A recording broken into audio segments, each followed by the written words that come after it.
할렐루야 감사합니다. 매일 성경 사사기 12월 달이죠. 12월 사사기 본문 16장입니다. 16장에서부터 21장 사사기 끝까지 오늘 매일 성경 큐티 우리가 묵상하도록 하겠습니다. 매일 성경 큐티는 여러분들에게 이제 누누이 말씀드립니다만 성경 공부와는 좀 방향이 다릅니다. 그래서 성경 공부를 원하시는 분들은 우리 그리심교 목요 성경 공부 방 또는 우리가 성경 파노라마 맞죠, 그죠? 성경 파노라마 그 방이 두 개가 있습니다. 우리가 성경 공부가 그거 들어가시면은 체계적으로 성경 공부를 할 수가 있습니다. 오늘은 매일 성경 우리가 사사기 16장 보겠습니다. 자, 여러분들 사사기는 우리가 15장에서도 이제 그 내용들이 이제 전거되어지고 있고 14장에서도 전거되어지고 있고 이 삼손이라는 부분들이 굉장히 중요하게 다뤄집니다.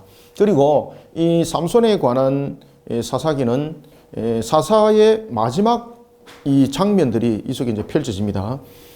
특히 이제 사사의 삼손이 쓰임 받았던 것은 나시린으로 쓰임 받았다는 것이 모든 사사들 가운데서 가장 특이한 점이죠, 그죠? 가장 특이한 점으로서 그 모습이 나타났던 것들. 특히 이제 그 제일 처음에 이제 사사로 이제 등장했던 온니엘. 그 온니엘에게도 뭐 크게 뭐 드러난 것은 없습니다만은 이 사사기를 이제 마무리를 하면서 삼손이 이 속에서 이제 그 매듭을 이제 짓고 그리고 오늘 우리가 이제 그 내용도 이제 보겠습니다만은 사사 시대의 이제 타락상들이 17장에서부터 이제 전거되어집니다. 17장, 18장, 19장, 20장, 21장 이 내용들이 전거되어지는데 왜 이런 일들이 일어났을까라는 부분들을 우리가 보겠습니다. 그리고 특히 이제 사사기에서 사사를 12명으로 이렇게 마감을 하는 것은 매우 그 의도적 측면에서 언약적 관점을 가지고 있다. 아시겠죠? 그죠? 그 다음에 또 하나는 그 당시에 세워진 사사가 또한 12이었다라는 것은 하나님께서 모든 것들을 언약적 관점 속에서 이들을 이끌어 갔다라는 것이 그 속에서 또한 증명되어지고 있습니다.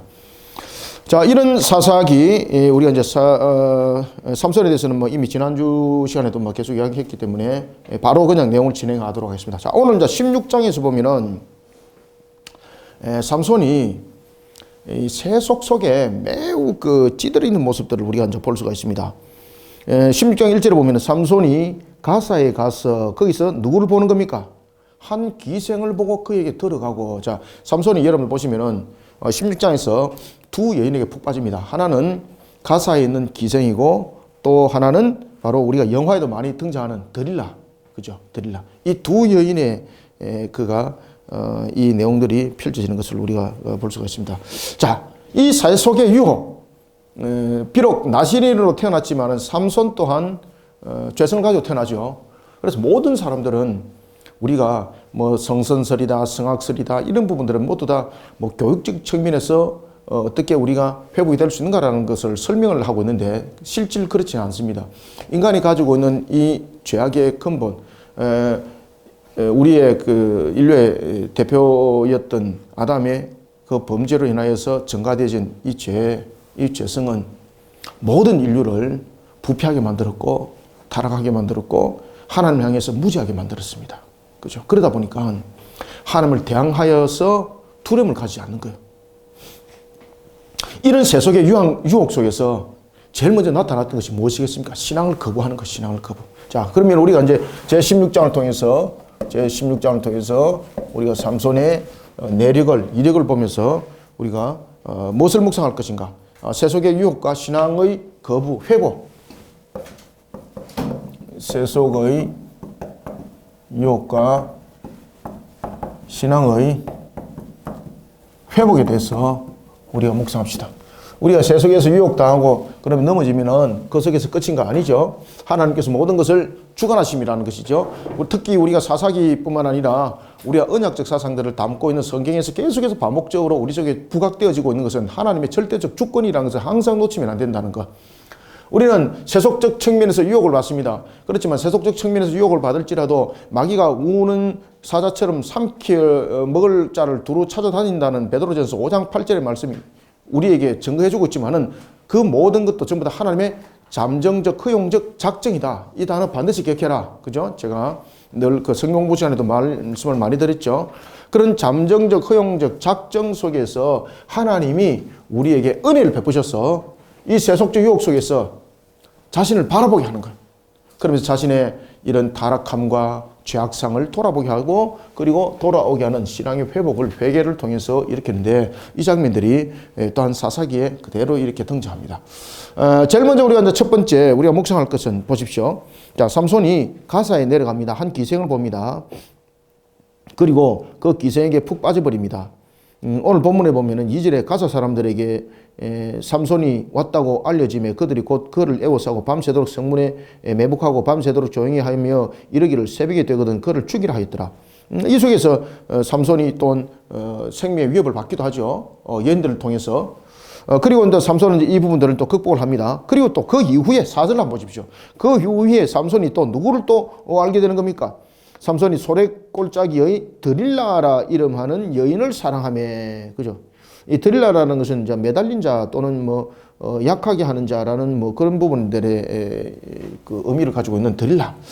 자, 이런 부분들을 통해서 사탄은 오늘도 하나님의 사명자를 뿐만 아니라 사역자 뿐만 아니라 우리 모두를 향해서 우는 사자처럼 우리를 삼킬 자를 찾고 있습니다. 이 사실을 우리는 잊지 말아야 되는 거예요. 묵상하면서. 삼손만이 아니죠. 그래서 먼저 우리가 세속의 유혹 부분을 통해서 세속의 유혹은 어떻게 일어나는가? 여러분, 세속의 유혹은 어떻게 일어나겠습니까? 반드시 기억하십시오. 세속의 유혹은 단순하게 일어나는 것 아닙니다. 세상 속에 일어나고 있는 타락한 문화, 이 컬처라는 부분들, 우리가 그리스도 문화가 있는가 하면은 타락한 마귀의 문화가 있지 않습니까? 이런 마귀는 우리의 육신이 죄성을 가지고 있는 육신이 가장 감수성 있게끔 접근하기 좋도록 그 밑반찬을 딱 풀어놓습니다. 그래서 이런 부분들을 우리가 반드시 인지하고 우리는 삶들을 살아가셔야 됩니다.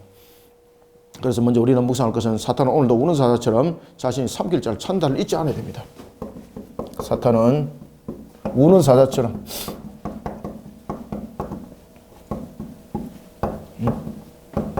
자신이 삼킬 자를 찾는다는 것.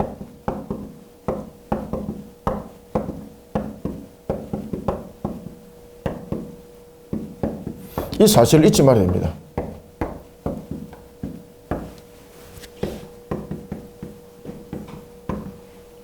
이 사실을 잊지 말아라는 것은 어떤 의미입니까? 이 사실을 잊지 말아라는 것은 다른 의미가 갖고 있는 것이 아니죠. 신앙의 경각심. 우리가 여러분 보시면은 항상 경각심을 가지라는 겁니다. 경각심을.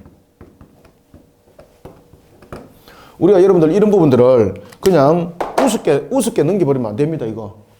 이거 지금 사실적으로 우리 현실 속에서 지금 일어나고 있는 겁니다. 그런데 이런 영적 문제를 사람들이 매우 가볍게 여기고 있다는 이 사실. 이조차도 흑암이 덮여져 있다 보니까 이 부분들을 가볍게 여기는 거예요. 그러니까 그 흑암이 덮여지니까 사탄이 우는 사자처럼 우리를 삼킬 자를 찾을 뿐만 아니라 하나님을 어떻게 보는 겁니까? 두렵지 않게 보는 거예요. 가볍게 보는 거예요.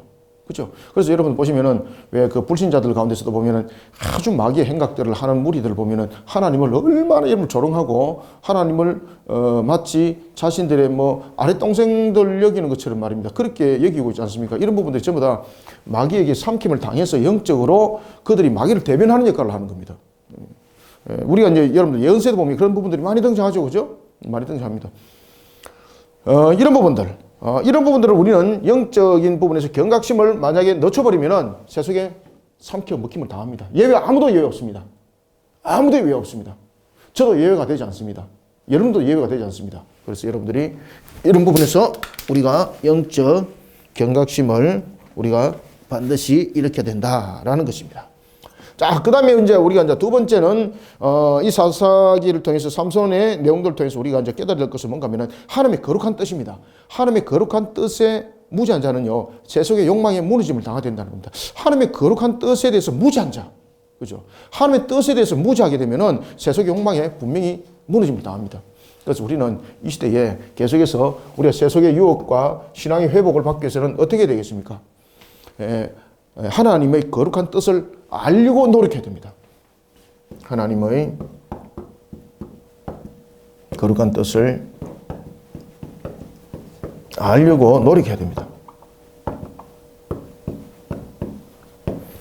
삼손이 보십시오. 하나님의 뜻을 거룩하게 알려고 노력하는 속에서 이 사건 터진 것 아니잖아요. 하나님의 거룩한 뜻에 대해서 무지함 속에서 세속의 욕망이 그를 삼켜버렸습니다. 그래서 우리는 오늘도 세속 유혹 속에 안 빠지려고 하면은요, 안 빠지려고 한다면은 신앙의 회복을 일으키려고 그런다면은 무엇보다 중요한 것은 하나님의 뜻을, 거룩한 뜻을 알려고 노력해야 됩니다. 신앙은 여러분 노력하셔야 됩니다.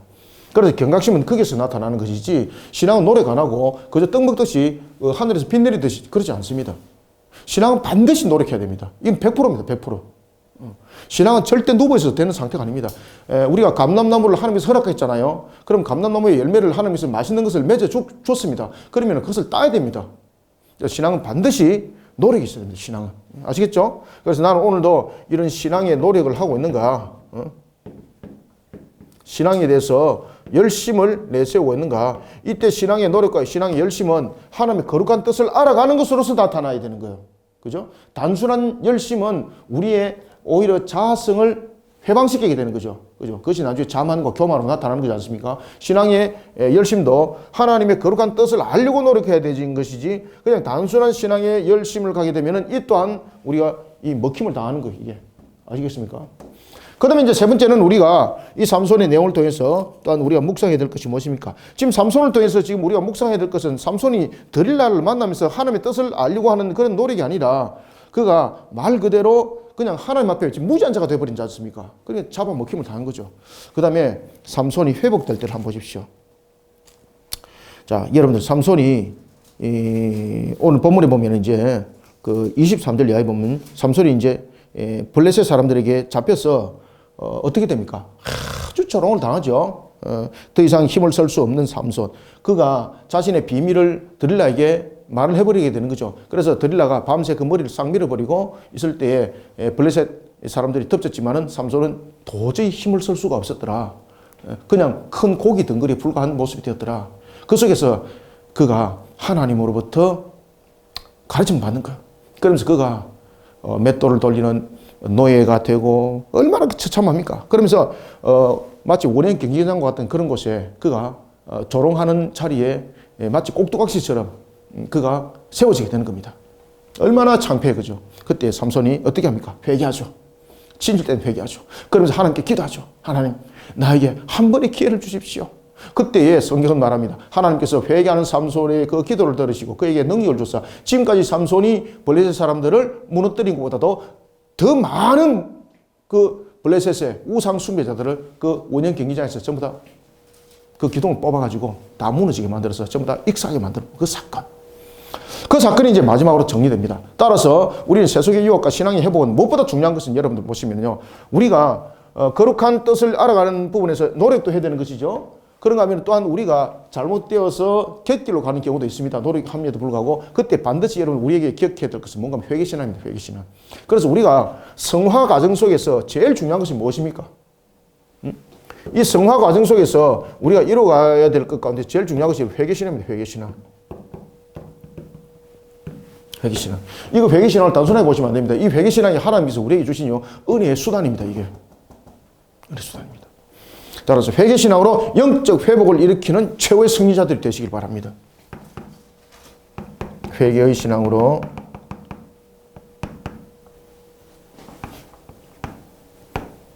영적 회복을 일으키는 최고의 승리자.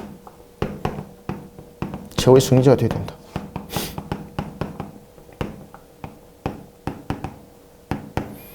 그래서 삼손이 최고의 승리자가 되지 않습니까? 그리고 그 삼손을 모든 사람들이 이제 기리기 시작합니다.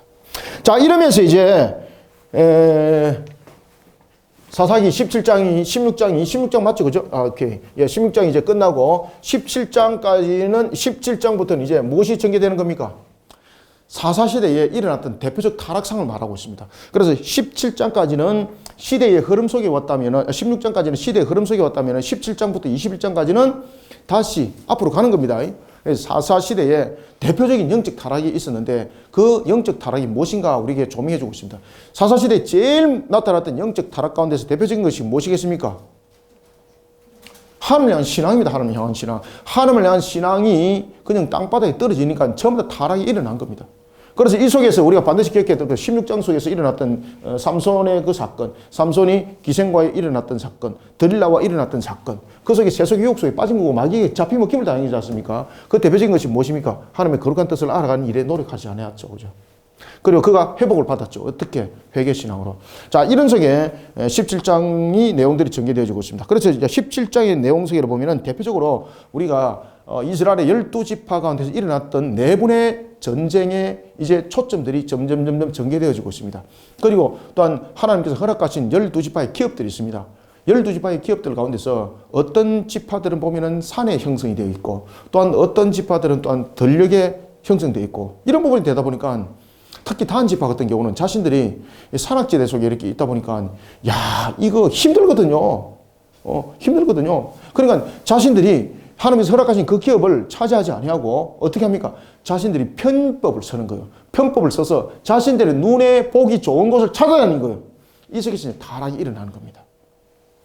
그런가 하면 또 하나는 자신의 가정에 하나의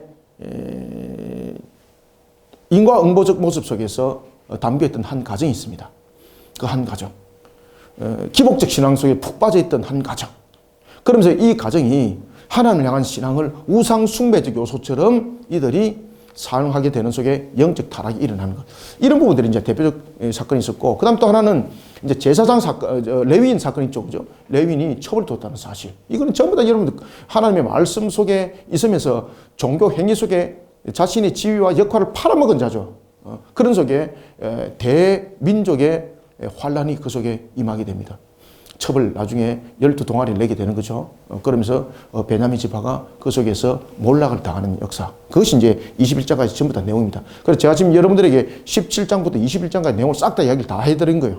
자, 그러면 우리가 이제 제17장은 왜 이런 타락들이 일어났는가? 제17장이 우리에게 묵상해야 될 것이 있습니다. 그것은 뭔가 하면은 거짓된 하나님을 향한 신앙은 절대 안 된다는 겁니다.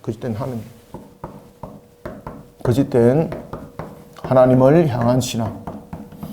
여러분들, 우리도 혹시나 거짓된 하나님을 향한 신앙들이 있습니까? 우리가 거짓된 하나님을 향한 신앙의 대표적인 것이 여러분 무슨 신앙입니까? 기복신앙이죠. 기복신앙. 비나이다 신앙 있지 않습니까? 그렇죠? 기복신앙. 오늘 17장에도 그런 내용들을 다루고 있습니다. 자, 봅시다. 1절에 에브라임 산지에 미가라 하는 사람이 있었는데 그의 어머니가 은천을 잃어버렸습니다. 그런데 이 은천을 누가 훔쳐갔습니까? 도둑놈이 집에 있었습니다. 그죠? 도둑이. 그 나중에 그 어머니가 이 은천을 훔쳐간 자는 어떻게 될 것이라고 말하고 있습니까? 저주받을 것이다. 그런데 그것이 누구에게 발견됐습니까? 자기 아들이 발견된 거예요. 그러니까 이것을 어떻게 마무리해야 되겠습니까? 이것을 번복을 해야 되는 거잖아요. 근데 그가 저주를 선포를 했습니다. 그 당시 이제 고대 사회 속에서는 이제 신적 부분에서 신의 이름으로 저주를 하게 되면 그 저주는 성립이 된다고 그들은 보고 있었습니다. 그럼 이것을 어떻게 회복해야 되는가? 그러면서 회복의 방법은 어떻게 되는가? 아들이 내어놓은 그 은천을 가지고 무엇을 만듭니까? 오늘 본문에 보면은 이것을 가지고 그렇죠. 한 신상을 만들어 버립니다.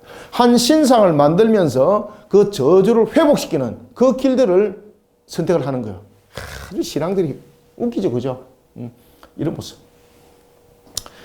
이런 모습 속에 그 가정이 또한 온전했는가? 온전하지 못하죠. 결국 이제 단 지파들이 그 가정을 덮치게 되는 그런 일들이 있습니다. 자, 그래서 우리가 이제 17장을 통해서는 인간의 의지를 쫓아서 하나님을 섬기는 신앙, 그런 형식주의를 쫓아가는 신앙, 이런 거짓된 신앙의 형태를 삼가하셔야 됩니다.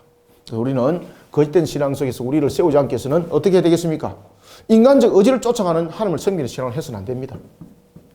인간적 의지를 쫓아가는 신앙.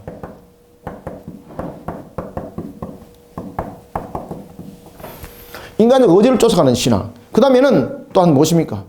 그렇죠. 형식주의적 신앙.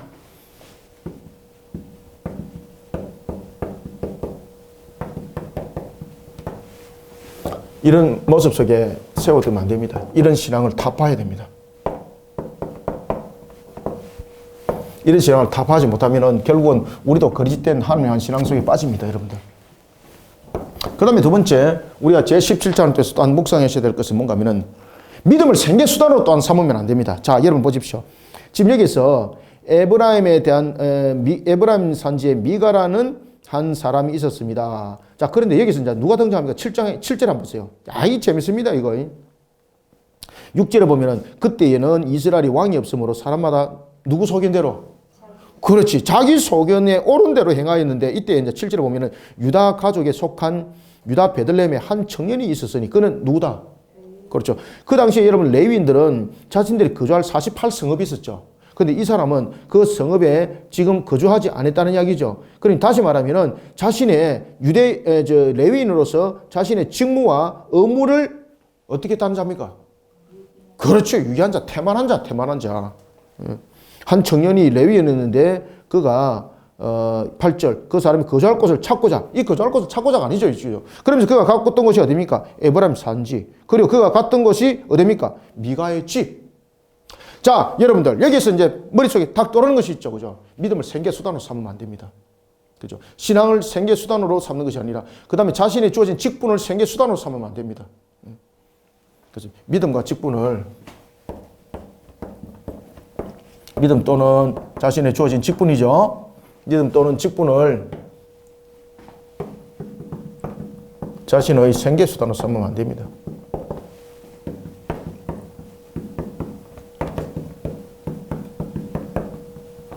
생계 수단으로 삼는 신앙을 건절해야 됩니다. 이것이 현대 우리 속에 많이 일어나고 있죠.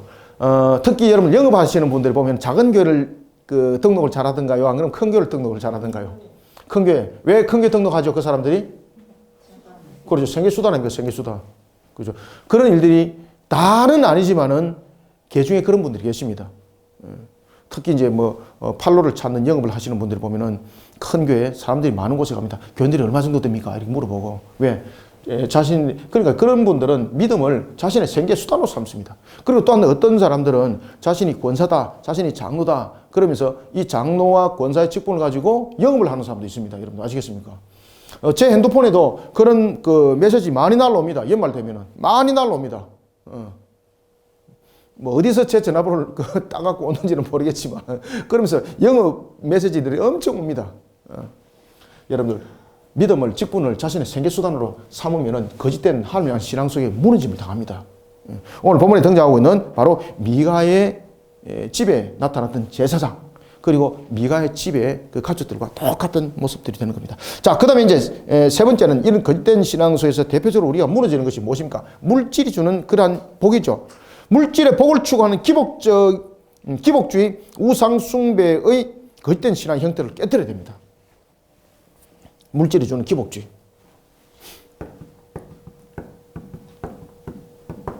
물질적 복을 추구하는 기복주의.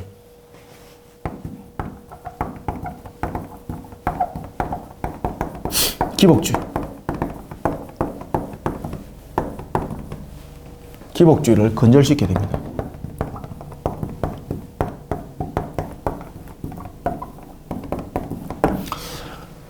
물질적 복을 추구하는 기복주의 신앙이 참으로 무섭습니다, 여러분들요. 이 속에 내 신앙은 거짓된 속에 가는 겁니다. 특히 이제 에브라임 지파, 에브라임 산지의 미가라는 가정이 바로 이런 대표적인 가정이지 않습니까, 그죠? 그의 어머니가 은천을 잃어버리자 바로 저주했습니다. 신의 이름으로. 그냥 저주가 아니라 신의 이름으로 저주했습니다. 이 회복을 시켜야 되잖아요. 자신의 아들에게 나왔습니다. 자신의 아들이 제가 가지고 있습니다. 라고 말하니까 이것을 회복시키기 위해서 또 어떻게 만듭니까?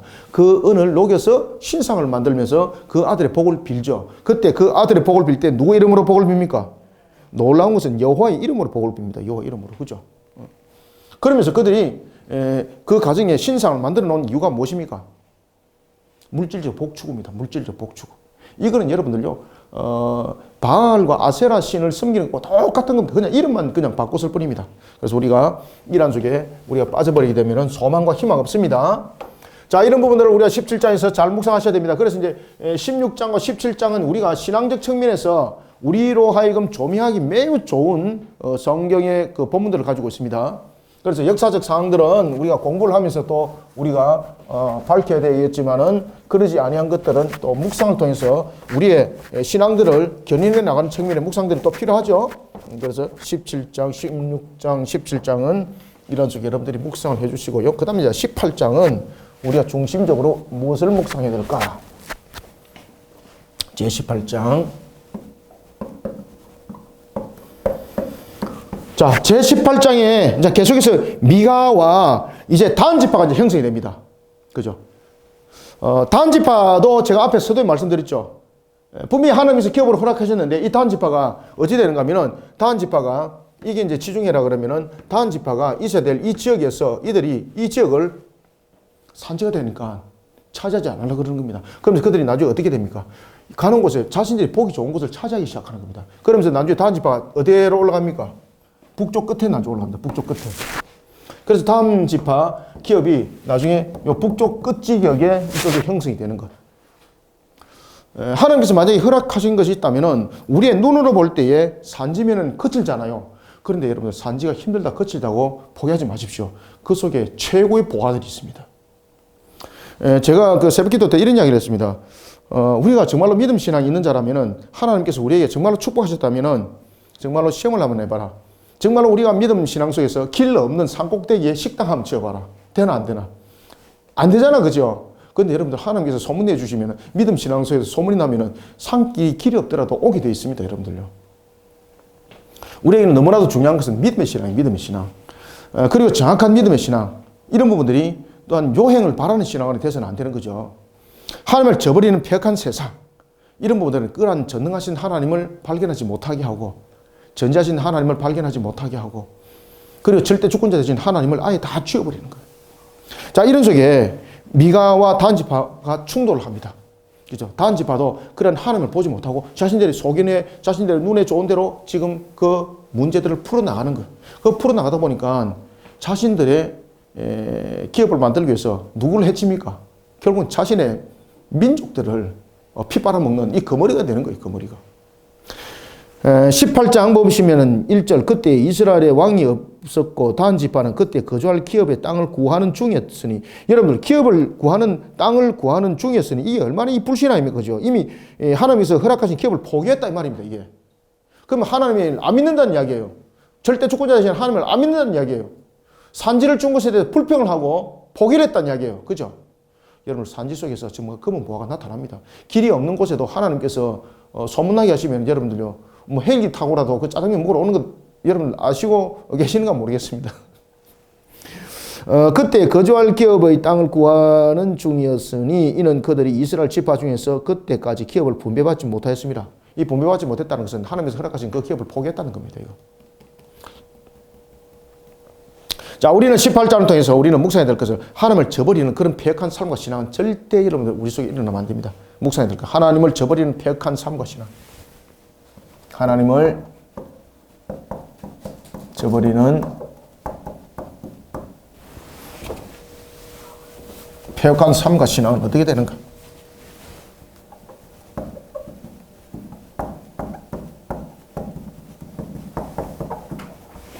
하나님을 저버리는 폐역한 삶과 신앙. 자, 여기서 우리가 이제 세 가지를 우리가 한번 묵상해 봅시다.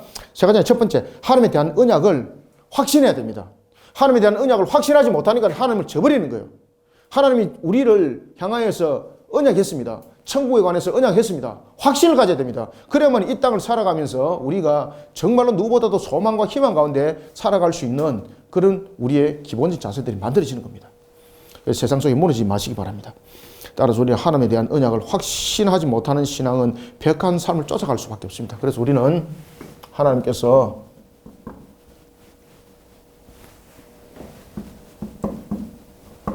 언약하신 것에 대해서 어떻게 됩니까?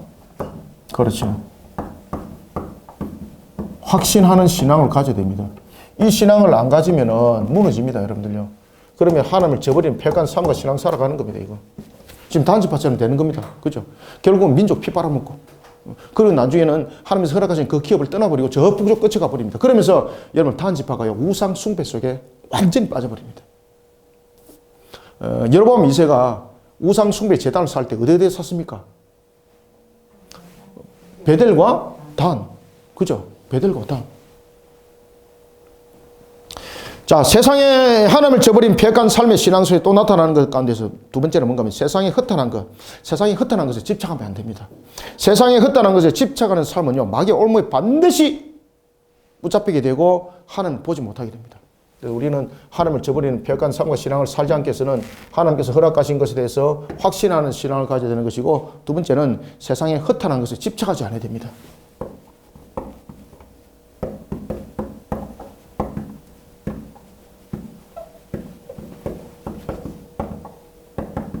세상에 헛다른 것에 집착하지 않아야 된다. 세상에 헛다른 것에 집착했던 그런 미가의 가정뿐만 아니라 단지파들 나중에 전부 다 여러분 몰락을 당하죠. 그죠? 자, 그 다음에 우리가 얘기했을 동안 그 묵상해야 될 것은 하나님을 저버린 폐악한 삶은 결국은 인간적 욕망과 그리고 욕정을 채우는 목표와 목적 달성을 위해서 가지만은 결국은 그들도 무너짐을 당하더라는 것을 반드시 기억해야 됩니다. 그래서 우리는 하나님을 저버리는 폐악한 삶과 신앙 속에서 대표적인 것이 무엇입니까? 자신의 욕정과 욕망을 채우는 겁니다. 자신의 욕망을 채우는 것. 자신의 욕망을 채우는 것을 목표로 삼는 것.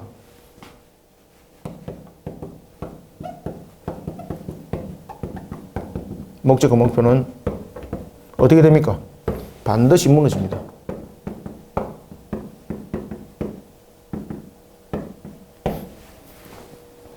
미가의 집에 있던 여러분들 그 제사장도 어떻게 됩니까?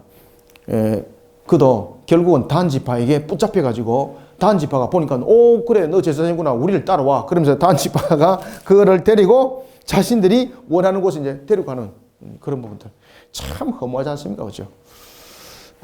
이런 묵상들을 여러분 해주시고요. 그 다음에 이제 제19장 바로 넘어가겠습니다. 제19장. 자, 제19장은 계속해서 이제 누가 등장합니까? 이 계속해 또 레위인이 문제가 됩니다. 여러분 신앙의 중심을 잡는 것이 참 중요해요. 또 레위인이 또 등장합니다. 미가 집도 레위인과 연결되어 있죠. 그래서 사사시대에 왜 그들이 자신들의 속인 대로 무너짐을 당했을까요? 왜 자신들의 속인 대로 했을까요? 그 중심에 누가 바로 서지 못했기 때문입니까? 레위인들이 바로 서지 못했던 겁니다. 레위인들이. 그래서 무너짐을 당하는 거예요.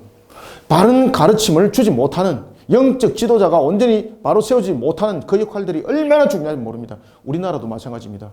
우리나라 지금 영적으로 무너지고 있습니다. 왜 그렇습니까? 교회들이 영적으로 바른 제 역할을 감당하지 못하고 있기 때문입니다. 이 교회 책임입니다. 세상을 쫓는 영적 타락 제19장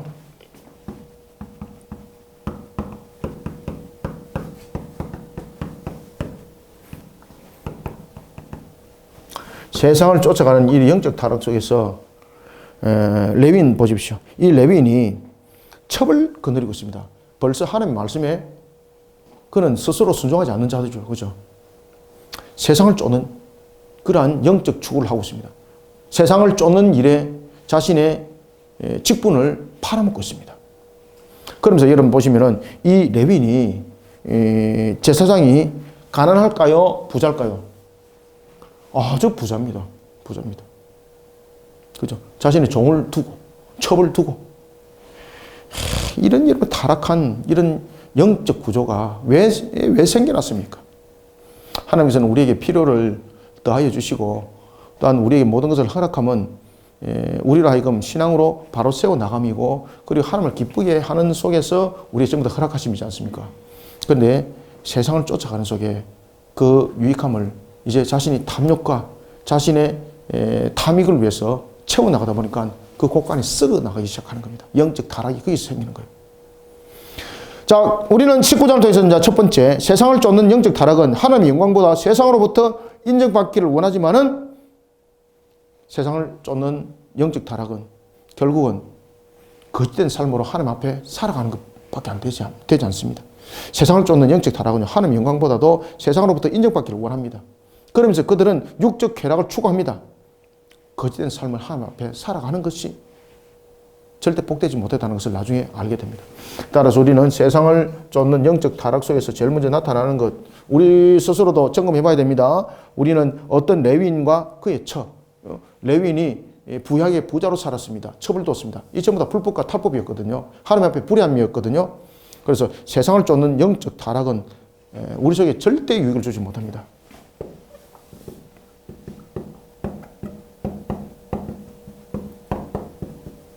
세상을 쫓는 타락의 행위.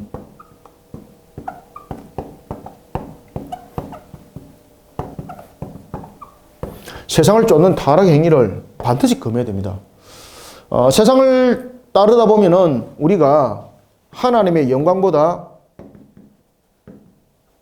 무엇이 추구되겠습니까? 자기 추구가 나타납니다. 세상을 쫓는 그런 타락의 행위는 하나님의 영광보다 자기 추구가 나타납니다. 그러니까 그 속에서 온갖 불의, 온갖 탈법 다 일어나는 거예요, 여러분들. 따라서 우리는 19장을 통해서 세상을 쫓는 타락의 행위를 금해야 되는데 나는 세상을 쫓는 그런 타락의 모습이 내게 비춰지는 것은 없는가? 우리가 그것을 레위 제사장과 첩이라는 이 부분을 통해서 딱 비춰봐셔야 되는 거예요. 그 다음에 그 레위인 제사장이 가지고 있는 그 물질은 전부 다 불의한 불법적 물질이지 않습니까? 그게 세상이 쫓는 타락 속에서 일어난 결론이거든요.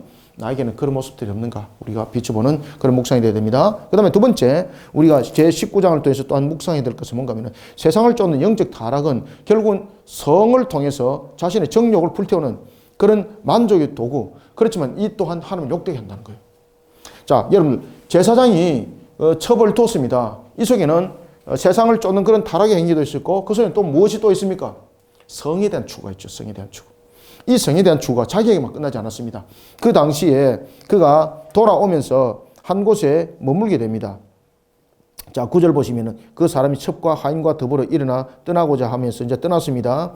그리고 16절 저녁 때에 한 노인이 밭에서 일하다가 돌아오니 그 사람은 본래 에브라임 산지 사람으로서 기바에 거주했던 자였고 그곳에는 베냐민 자손 그곳 사람들은 베냐민 자손이더라. 그리고 그곳에서 이제 거하죠. 거하는데 그 마을에서 이제 문제가 일어났습니다. 문제가 무엇인가 하면은 25절 무리가 듣지 아니하고 그 사람이 자기 첩을 붙잡아 그들에게 밖에 끌어내매 그들이 그 여자와 관계하였고 밤새도록 그 여자를 능욕하다가 새벽 미명에 놓은지라. 야, 이 성적 타락 문제가 성적 문제. 그럼 이 속에서 이제 동성의 문제도 생겼고 이런 문제. 자, 그래서 우리가 성을 통해서 자신의 정욕을 채우는 그런 만족의 도구로 사용해서는 안 된다는 겁니다. 우리가 세상을 쫓는 영적 타락 속에서 세상의 방법을 쫓을 뿐만 아니라 이 성에 대한 문제입니다. 성의 문제를 자신의 정욕으로 풀면 안 됩니다.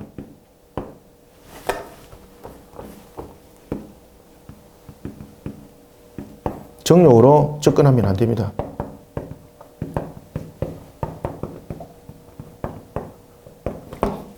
여러분들, 이 문제가 우리나라에 크게 그 사건이 터졌지 않습니까? 어디에서 터졌습니까? 부산 찍고 대전 찍고 서울. 그죠? 기억 안 나세요? 부산시장. 그 다음에 대전에 누굽니까? 안머시기. 충청도. 안머시기. 그 이름 이야기 안 합니다. 그 다음에 서울에 박머시기. 그죠? 전부 다 무슨 문제입니까? 성의 문제잖아, 성의 문제. 성의 문제를 쫓다 보니까 자신의 정욕에 접근이 이루어졌습니다. 세상을 쫓는 영적 타락은 여기서 일어납니다. 지금 여기서 보면은 제사장이 첩을 두었던 문제도 세상을 쫓는 타락한 행위 속에서 나타났을 뿐만 아니라 성의 문제가 접근되었죠. 그래서 이 성의 문제로 자신이 또 무너집니다. 자신이 머물렀던 하루를 기거를 하고자 했던 그 장소에서 어떻게 됩니까? 그 장소가 완전히 그냥 베냐민 지파 중심으로 살아갔던 그 사람들이 동성애뿐만 아니라 이런 성적 문제에 대해서 아주 타락한 자들이었습니다. 그 기생을 밤새도록 능욕하더라. 그러니까 집단 추행이 일어난 거예요. 집단 성추행. 그리고 이 집단 성추행을 통해서 이 여인이 죽음을 맞이하게 됩니다. 그런데 집단 성추행을 당할 줄 알고도 자신의 목숨을 지키기 위해서 그 첩을 내어줍니다. 여러분 생각해 보십시오. 첩이 자신을 떠났습니다. 데리러 갔습니다. 그럼 진짜 사랑해서 데려갔습니까? 진짜 사랑하여서 데리러 갔다 그러면은 사랑하는 사람은 자신 목숨을 걸고라도 지켜야 되는 거잖아요. 그런데 그가 정욕이라는 것이 구분되었죠. 무엇입니까? 자신의 소유, 정욕, 그것을 채우는 일에 그런 첩이었습니다. 그러니까 자신의 생명이 딱 위협을 딱 당하자 어떻게 됐죠? 첩을 내어주는 것을 끝내버렸습니다. 그리고 첩이 죽어서 돌아왔습니다. 그러니까 이제 보복을 하는 거죠. 이와 같이 여러분들, 우리는 성의 문화를 통해서 성의 문화를 정욕으로 접근하면 안 돼요. 하나님께서는 성은 우리에게 허락함이에요. 그렇지만 이 성은 신성성 속에서 하나님을 바라보는 일에 있어서 아주 중요하게 귀하게 다루셔야 될 문제예요. 아시겠죠? 그죠? 그 다음에 우리는 세상을 쫓는 영적 타락 부분에서 나타나고 있는 것은 세상 방법적 측면에서 타락이 있었고 그 다음 성적 문제에서 이 타락이 나타났습니다. 그 다음에 이제 세 번째는 세상을 쫓는 영적 타락은요, 자기 중심의 해석을 합니다. 자기 중심.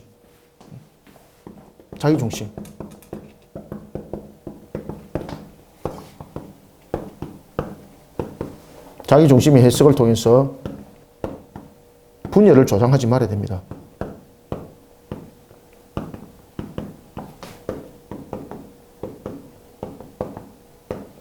밑에 이거 보이나요? 첩이 죽었습니다. 그 첩이 죽으니까 이제 이 첩을 어떻게 합니까? 그가 그 첩을 12동아리를 내버립니다. 주의 여러분 보십시오. 너희들 눈에 좋은 대로 행하라 그래놓고 이제 첩이 죽음을 당합니다. 29절 보십시오. 그 집에 이르러서는 칼을 가지고 자기 첩의 시체를 거두어 그 마디를 찍어 몇 덩어리? 12덩어리 나누고 어떻게 했습니까? 이스라엘 사방에 보냈다. 12지파에게 보낸 겁니다. 이런 일이 일어났다. 여러분들, 그 일들이 일어나기 과정을 한번 보십시오. 그가 하나님 앞에 얼마나 불법한 자였습니까? 자신이 세상을 쫓다가 나타났던 세상의 타락 속에서 나타났던 문제, 자신이 가지고 있는 부도 전부 다 불법이었고 하나님 앞에 타락이었습니다. 여인을 취할 때에 첩을 취했습니다. 하나님 앞에 타락이었습니다. 그 첩을 도망간 자신을 떠난 첩을 또 데리러 갔습니다. 그게 사랑이었습니까? 아니죠. 육적 정욕을 채우기 위한 만족을 위한 하나의 도구였습니다. 자신이 그 여인을 사랑으로 지켰나요? 아니죠. 그리고 난 뒤에 그 능욕을 당했습니다. 죽었습니다. 그러니까 얼마나 괘씸해. 자기 입장에서는 괘씸하잖아요. 전부 다 자기 해석이죠. 자기 해석. 이 자기 중심의 유권적 해석이 공동체를 전부 다 분열시켜버려요. 여러분, 우리가 공동체 속에서 사건이 일어날 때에 대체로 어떤 사건이 일어납니까? 자기 중심의 해석을 통해서 공동체들이 문제가 생기잖아요. 이런 일들이 교회 속에 참 많지 않습니까? 따라서 우리는 이 내용들을 통해서 이런 묵상들이 함께 이루어져야 되겠습니다. 아시겠죠? 자, 그 다음에 이제 우리가 이렇게 20장, 21장 하고 이제 마무리하겠습니다. 자, 이제 이 속에서 이제 12지파가 전쟁이 일어납니다. 전쟁이 일어납니다. 베냐민 지파를 이제 향해서 전쟁을 일으킵니다. 그때 베냐민 지파는 수도 작았지만 베냐민 지파가 매우 용맹스러웠습니다. 베냐민 지파는 돌팔매질이 12지파 가운데 제일 잘합니다. 그들의 주무기거든요. 그래, 이 감당이 안 되는 거예요, 다른 지파들이. 그래서 1차 전투에서 베냐민 지파한테 연합을 이뤘던 그 연합체계를 이뤘던 그 지파들이 완전히 몰락을 당합니다.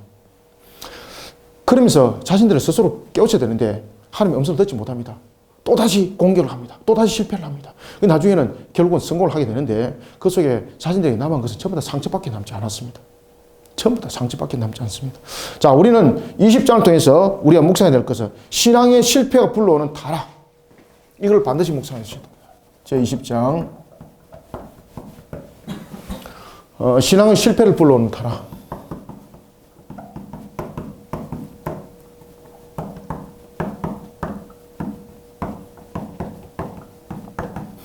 우리도 여러분 동족 상잔의 대비극이 일어나지 않습니까? 정말 우리도 그런 아픔의 사건이 우리도 있었지 않습니까? 그죠? 자, 이런 신앙의 실패가 불러오는 타락 중에서 대표적인 것이 뭔가 하면 자신의 유권 해석과 함께, 자기 중심의 유권 해석과 함께 공동체가 경쟁을 하게 되는 거죠. 그래서 우리는 반드시 기억해야 될 것은 이 신앙의 실패가 나중에는 결국 공동체를 무너뜨리는 일에 있어서 서로를 원수가 되게 합니다. 서로가. 신앙의 해석은 우리에게 너무나도 중요한 것은 하나라는 것을 계속해서 인지를 하셔야 됩니다. 신앙의 실패가 불러오는 타락. 왜 그들이 신앙의 실패가 불러왔을까라는 겁니다. 여기서 이제 연속되는 거죠. 자기 중심의 유권적 해석을 통해서 무너짐을 당했습니다. 그러면 우리는 이 신앙의 타락을 불러오지 않기 위해서는 어떻게 되는가? 공동체와 그 공동체를 경쟁의 대상으로 만들면 안 됩니다. 형제는 나의 경쟁의 대상이 아닙니다. 함께 신앙으로 함께 묶어 나가야 될 대상이라는 것을 우리가 묵상해야 됩니다. 그래서 신앙의 실패를 불러오면 분명히 타락을 불러오게 되어 있거든요. 그래서 신앙의 끈으로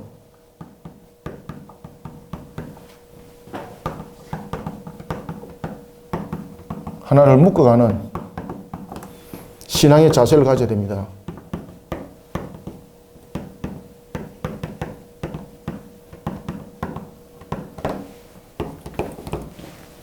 우리는 신앙의 끈으로 하나로 묶어가는 그런 신앙의 자세를 가지고 있는가? 우리는 반드시 기억해야 됩니다. 오늘 본문에 보면은 이제 그들이 여호와 앞에 모였습니다. 그런데 분명히 모였습니다. 지파들이 각각 지파들이 모였습니다. 이때 신앙의 끈으로 하나를 묶는 것이 아니죠. 신앙의 끈으로 묶는 것이 아니라 완전히 그냥 형제들을 대적으로 삼습니다. 그죠? 대적으로 삼습니다. 그 속에서 끝나버렸습니다. 그래서 그 전쟁이 결국은 그들이 이기지 못합니다. 그렇지만 첫 번째 무너짐을 당했을 때 그들이 분명히 깨달아야 되는 것이 있습니다. 근데 나중에 하나님께서 전체 다가 다 무너지게 만드는 거예요. 자, 그 다음에 이제 20장을 통해서 우리가 이제 두 번째 묵상해야 될 것은 뭔가 하면은 여호와 이름으로 회개를 이끌어내는 것이 아니라 여호와 이름을 망령되이 이끌어가는 신앙의 우리 모습들이 세워지면 안 됩니다. 그래서 신앙의 실패를 불러오는 타락한 신앙 속에 우리가 세워지지 않게 해서는 어떻게 되는가 하면은 여호와의 이름을 망령되이 일컫지 않도록 해야 됩니다.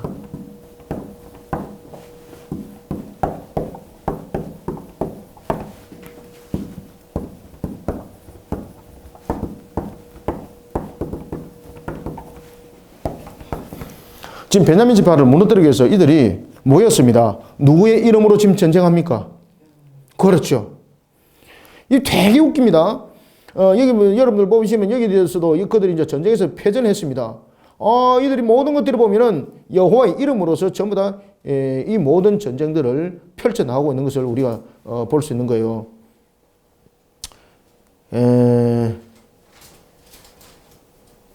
자, 2절에 보시면 2절부터 먼저 한번 봅시다. 온 백성의 어른 곧 이스라엘 모든 지파의 어른들은 하나님 백성이 총회에 섰고 하나님의 총회에 섰다는 것은 하나님의 공의를 지금 수행하는 측면입니다.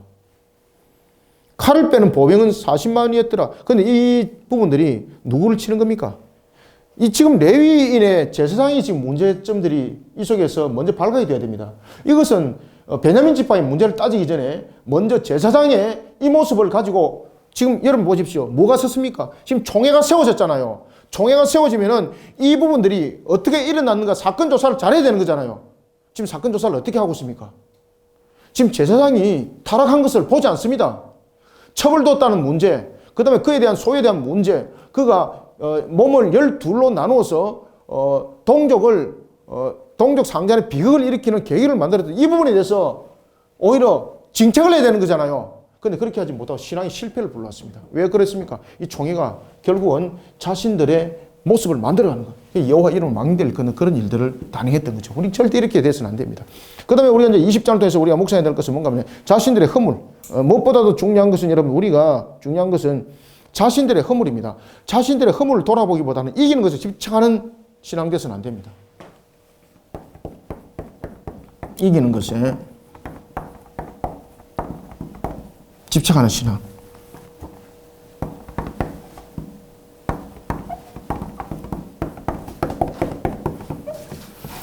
우리가 이기는 것에 집착하면서 여호와의 이름으로 여러분들 승리할 것입니다. 이렇게 단언하지 마시길 바랍니다. 그 하나님의 영광 다 가립니다.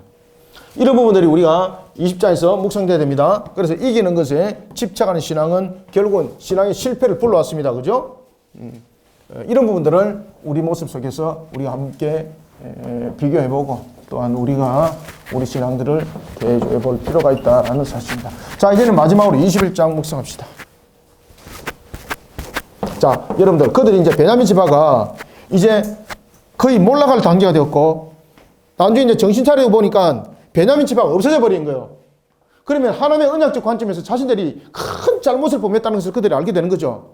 그러면서 그들이 이 문제를 또 어떻게 접근합니까? 인간적 방법을 또 접근하면서 이방인들을 살해하고 그의 딸들을 빼앗아 오는 것을.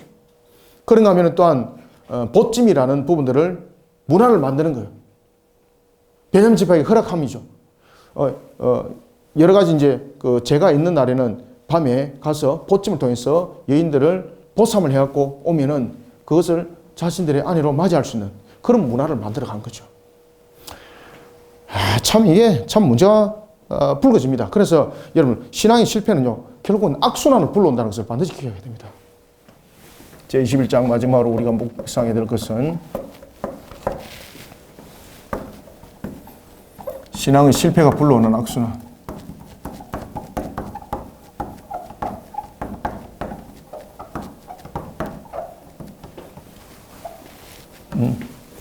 여기서 간단하게 우리가 이제 세 가지를 묵상합시다. 첫 번째는 우리가 이제 묵상해야 될 것은 신앙의 실패는 곧 행위의 악함으로 나타난다는 것. 아시겠죠? 그죠? 그리고 후의 결론이 탄식을 낳게 된다는 것. 이 부분들을 우리는 반드시 기억해야 됩니다. 그래서 행위의 악함. 행위의 악함은 절대 정당성을 주장할 수 있다 없다. 그렇죠.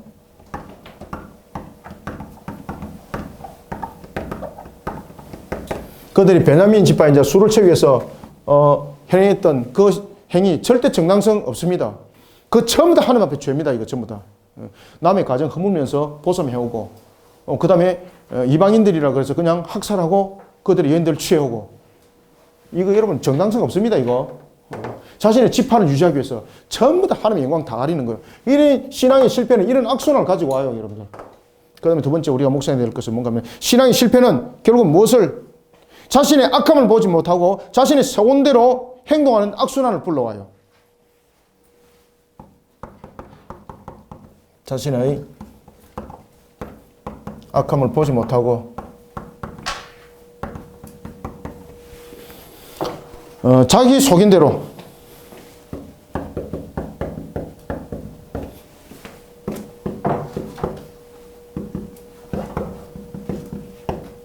취하는 행동을 불러옵니다.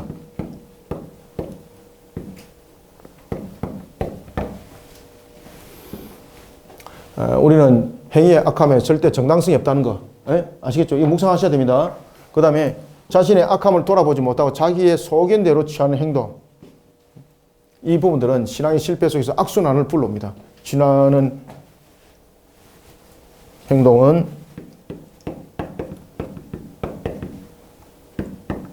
악순환을 불러온다. 자신의 악함을 돌아보지 못하고 자신의 속인대로 취하는 행동은요, 반드시 악순환 보게 합니다. 자, 그 다음에 이제 마지막으로 우리가 묵상해야 될 것은 무엇입니까? 하나님을 떠난 인간적 방법, 안 됩니다. 하나님을 떠난 인간적 방법으로서는 모든 것이 또 다른 범죄를 양상할 뿐입니다. 하나님을 떠난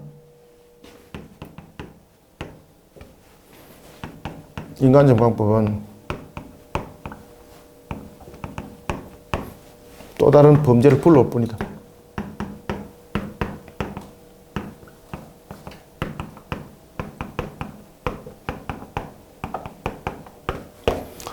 하나님을 떠난 인간적 방법 안 됩니다. 이 속에서 제2, 제3의 타락이 일어나지 않습니까? 그래서 이 부분들을 우리가 제21장에서 묵상하셔야 됩니다. 그래서 여러분들이 이제 16장이 사사기의 삼손에 관한 부분들을 문제를 다뤘다면 17장, 18장, 19장, 20장, 21장은 앞에도 제가 서두에도 말씀드렸던 것처럼 신앙의 타락이 불러온 부분들이 어디까지 왔는가라는 것을 우리에게 인지해주고 있죠. 그죠? 그래서 제사장의 타락. 분명히 총회로 모였는데 제사장이 문제 안 다루죠. 총회로 모였는데 그 12동아리를 왜 냈는가? 이 이유 속에서 베냐민 지파가 저렇게 했다. 그 문제에 초점 맞춰서 공동체가 완전히 분열되어 버리고 그러면서 여호와 이름을 망대 일컬으면서 전쟁 일으키고 그러다가 자신의 지파가 하나가 없어질 것 같으니까 이런 악순환에 또한 신앙의 잘못된 선택을 통해서 무너짐의 모습들로 나타났더라는 것입니다. 자, 여러분들 이렇게 이제 사사기를 제가 이제 간략하게 말씀드렸는데 여러분들 조금 더 깊이 묵상하세요. 깊이 묵상하시고 그리고 성경 공부를 원하시는 분들은 저희 그리심교회 목요 성경 공부 사이트에 들어오시든지 아니면 성경 파노라마 방이 2개가 있습니다. 거기 보면은 각각 성경 공부가 장르별로 자세하게 펼쳐져 있으니까 그 내용 속에 들어오셔서 공부하시면 됩니다. 자, 여기까지입니다. 여러분들 그동안 수고하셨습니다. 감사합니다.